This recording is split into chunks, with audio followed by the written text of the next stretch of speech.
नाज़रीन, नवां खे कश्मीर में ख़बर ॾियूं त कंधाकोट ज़िले में मुख़्तलिफ़ केसनि में घुर्बल धाड़ेल सतार उर्फ आंदू भुट्टो बख्शापुर वेझो बेहोशी वारी हालत में हथायो आहे।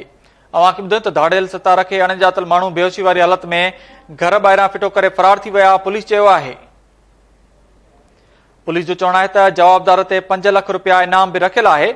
मथस मुख़्तलिफ़ थाणनि ते केस बि दाख़िल थियल आहिनि।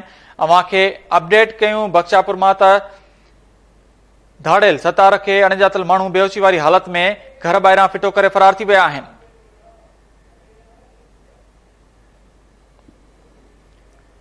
कश्मीर कंधाकोट ज़िले में मुख़्तलिफ़ केसनि में घुर्बल धाड़ेल सतार उर्फ आंदू भुट्टो बख्शापुर वेझो बेहोशी वारी हालत में हथायो आहे। अवां खे अपडेट कयूं त धाड़ेल सतार खे अणॼातल माण्हू बेहोशी वारी हालत में घर ॿाहिरां फिटो करे फरार थी विया आहिनि।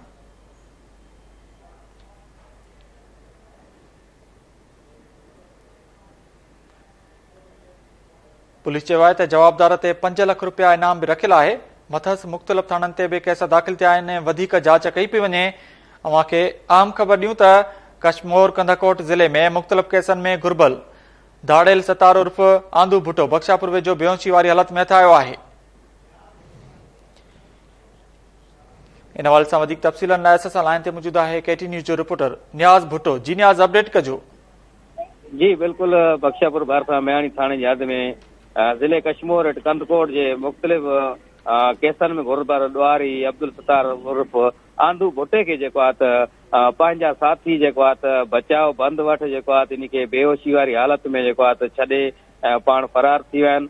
इन हवाले सां SHO मयाणी अब्दुल हफ़ीज़ जाचड़ ॿुधाया आहे त अब्दुल सतार भुट्टे ते जेको आहे त मयाणी थाणे में 5 केस दाख़िल आहिनि, जंहिंमें 2008 में जेको आहे त 3 पुलिस एहलकार शहीद थिया, उहो बि इन जे मथां केस दाख़िल आहिनि। मुख़्तलिफ़ खुरनि अगवा जा 2007 में जेको आहे त इन कश्मीर जेको आहे त लाकअप टोड़े जेको आहे फरार थियो, उहो बि हिन जे मथां केस दाख़िल आहिनि। 15 खां वधीक इन जे मथां केस दाख़िल आहिनि, जॾहिं त सरकार पारां इन जे मथां जेको आहे त 5 लाख रुपया जेको आहे इनाम बि मुक़ररु कयो वियो आहे।